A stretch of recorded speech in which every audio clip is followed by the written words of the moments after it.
Welcome to the Resilience Unlimited Show, your go-to podcast for empowerment and growth. I'm Coach Dr. Lauren, founder of Resilience Unlimited, inviting you to join our transformative journey each week. This space is specially crafted for high-achieving women, specifically women of color, where we can feel seen, heard, and part of a thriving community. This podcast is your compass for emotional regulation, understanding your purpose, and living unapologetically authentic. Ready to invest in yourself?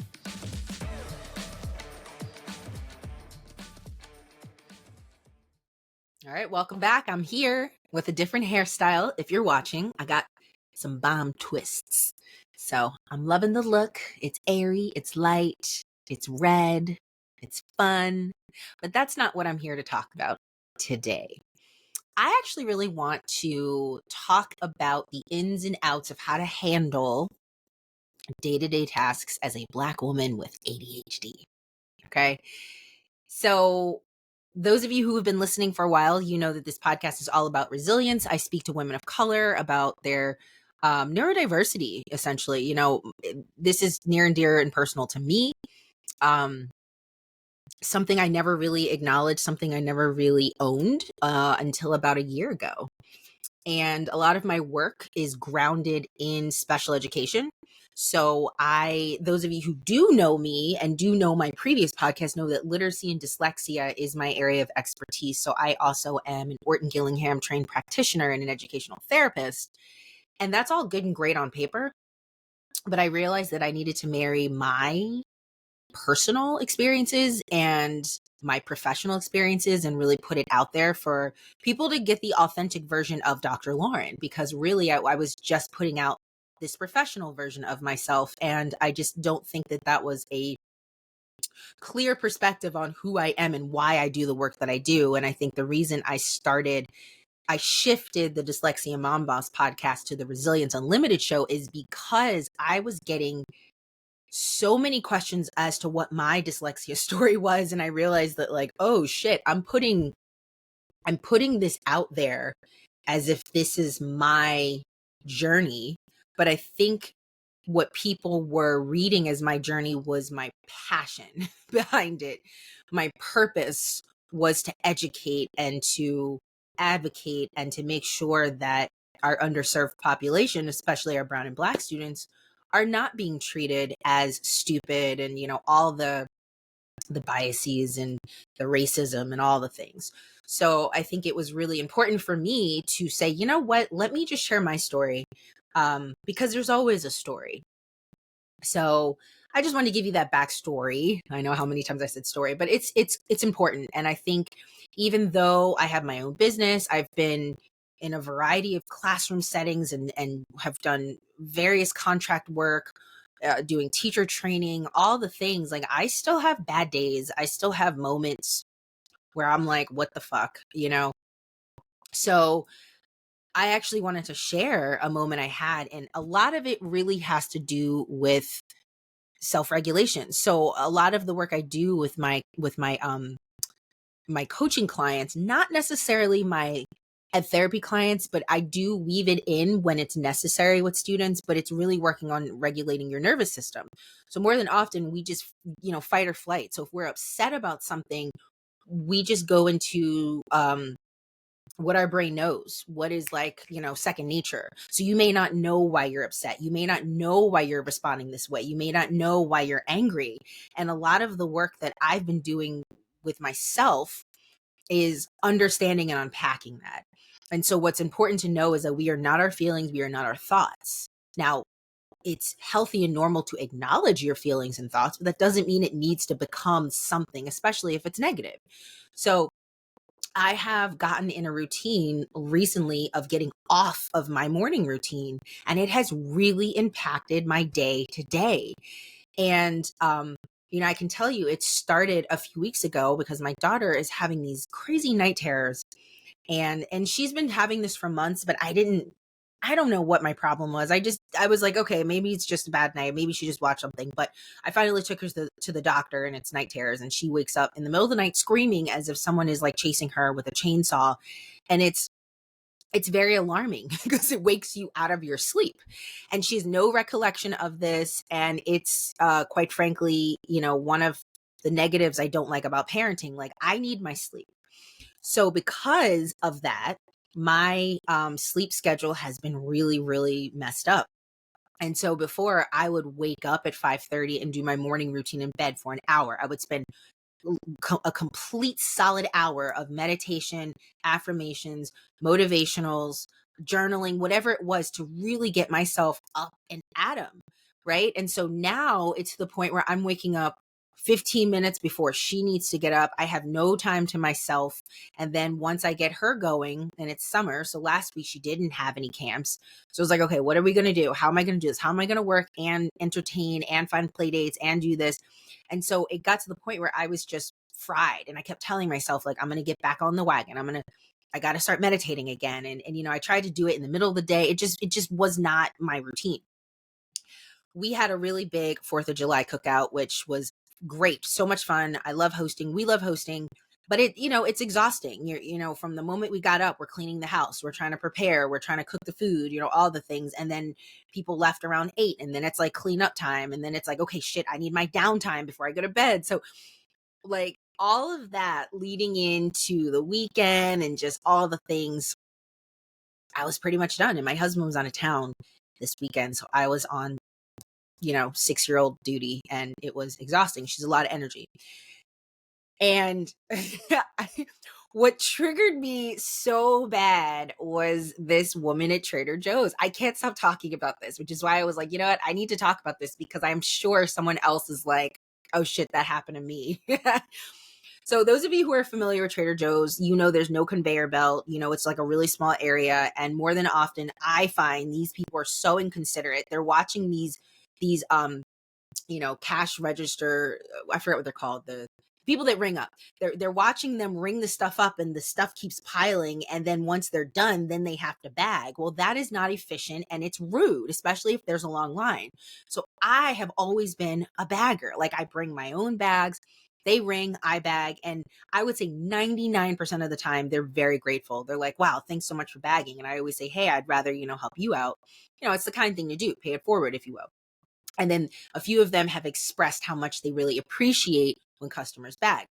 Now, there's the occasional person who will come over and say, do you mind if I help you bag? Right? And more than often, I'll say, no, it's fine, I got it. And they'll say, okay. Or I'll say, sure, you can help. So they're bagging and I'm bagging, and usually it's a conversation. Well, this isn't what happened this past Saturday.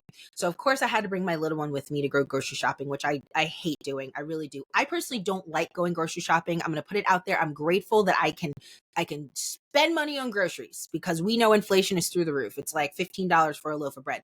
I'm not saying I'm not grateful to go grocery shopping. I just don't like it. I don't like it at all. I have to go to like 3 stores because we have too many things we need, picky eaters, all the things. So when I bring a 6-year-old with me, it clearly slows down the process. And I'm like, bing, bang, boom, let's go. So she's slowing down the process. I'm already irritated with that. I told her to go grab a loaf of bread while I started bagging. She couldn't find the loaf of bread that, I said, that I needed her to grab, which is crazy because she knew what the bread looked like. But that's a different story. So I come back over, and this woman comes over and she starts bagging. And I said, oh, it's okay, I got it. And she was like, no, it's okay, I'll bag. And I was like, oh, that's a little assertive. Okay. And so I'm still putting stuff in the bag I have. And she was like, it's okay. It's actually better if I do it. And she was like real firm. And I looked at her and I was like, no, this bitch did not just tell me I can't bag when clearly I was already bagging. Like, yes, I would appreciate your help, but I don't like your tone. Like, I'm not really feeling it right now. So when she said it would just be easier if I do it, I paused and I said, well, where are the rest of my bags? And she's like, it's fine, don't worry about it. I was like, no, the fuck this bitch didn't. So I basically walked around her and found that she stuffed my bags behind wherever the cashier was. Like, so I literally could not find them. I was pissed. So I pulled my bags out and then I started bagging, and she got pissed and walked away. And I was hot. I'm like, did I do something wrong? Like, I don't understand. So, I load up the car, get home, have my daughter. I'm like, listen, just watch TV until mommy's done putting stuff away and I just have some downtime, then we'll do something. So I put all the food away and I go upstairs and I sat down and I took a deep breath and I realized that I was very dysregulated. I said, why am I so upset by the fact that that woman spoke to me that way when really, next week this isn't going to be a problem. Why am I fixating on this? And I realized it was because I hadn't gotten enough sleep. I was completely off of my morning routine game, which I now know I cannot allow that to happen. 1 or 2 days, sure. 3 weeks or a month, which is, I think, how long I've been off of my morning game, is unacceptable because I then allow other people's emotions, the external, to impact my internal. And then I get frustrated with myself because I'm allowing that to happen. It's like this quote that I sent one of my good friends this morning, and it talked about a boat sinks in water, but it's the second when the boat has water in the boat is when the boat starts to sink. And that's a great metaphor for it. We're the boat. It doesn't matter how rocky it is outside that boat, as long as you are keeping your internal sound and stable. It does not matter what's happening on the outside. It doesn't mean that you're not going to get frustrated. You're human. Nobody's sitting here talking about toxic positivity. But I am literally saying that I allowed that woman's control issues, which I had never seen that before, ever.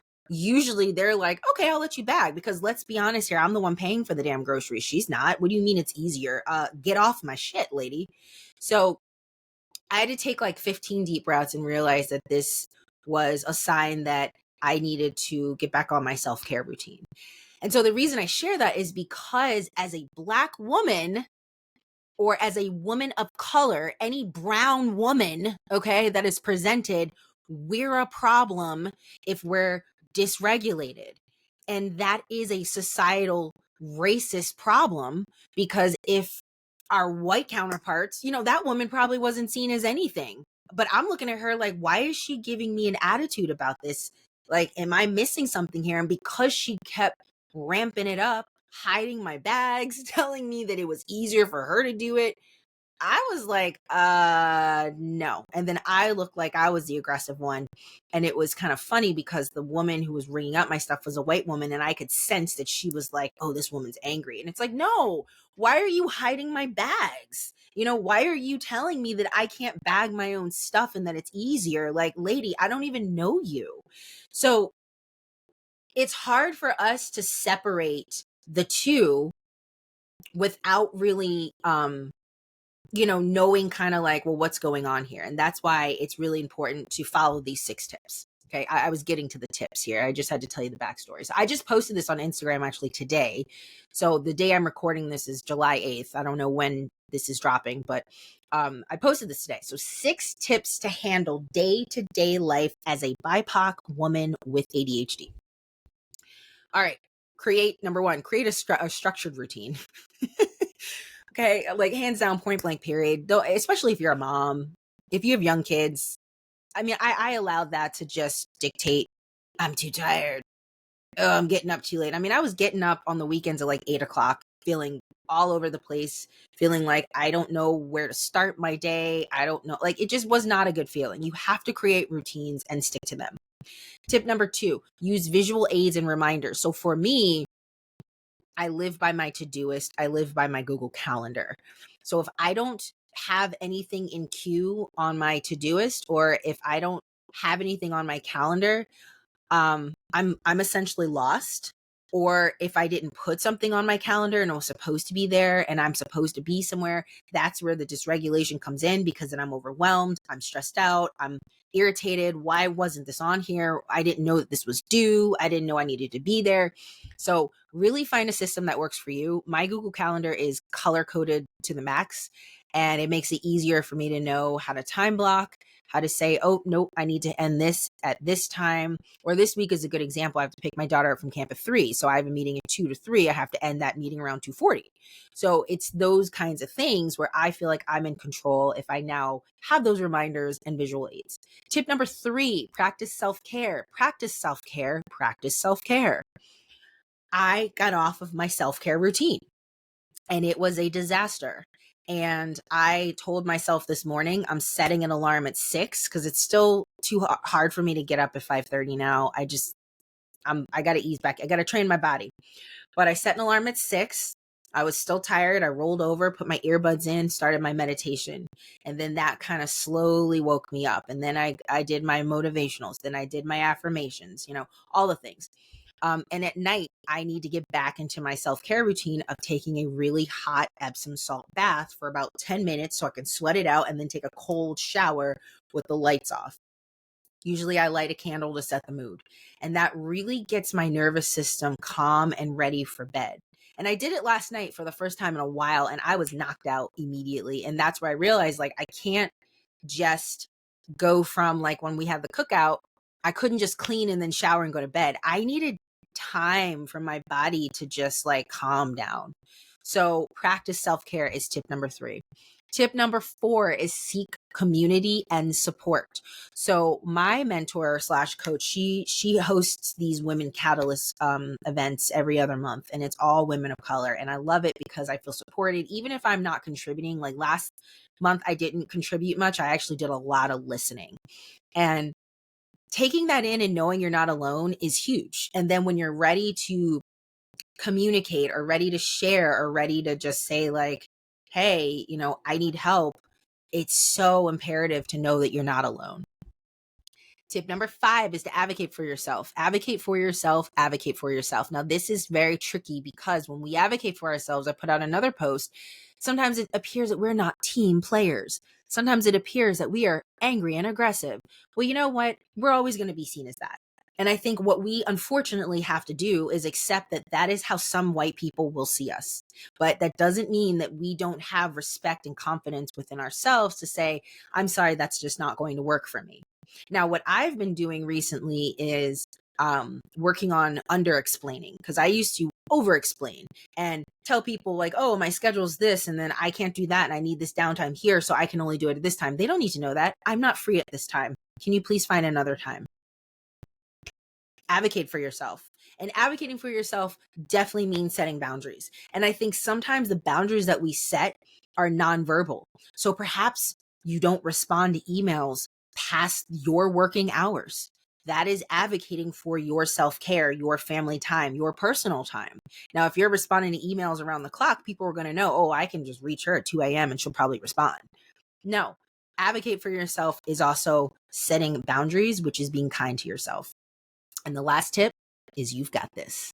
You've got this. So I just wanted to share a personal story because, like I said, I'm not perfect. And I was highly irritated. And now I'm on the up and up this week of like, all right, I know what my routine does for me. I know how this impacts me in a positive way. And I know that this is only going to trickle down. So if you're interested in working with me, I would love to chat with you. So in the link, there's a link in the show notes for a discovery call. And if you were, like I said, if you're not familiar with my work, check out my website, check out my blogs. I am an executive contributor for Brains Magazine. So I write a little bit about literacy and, ADHD and all that good stuff. So be sure to check that out. Shoot me a message, whatever it is. I'd love to communicate. I love the authenticity. My core values are authenticity, curiosity, and courage.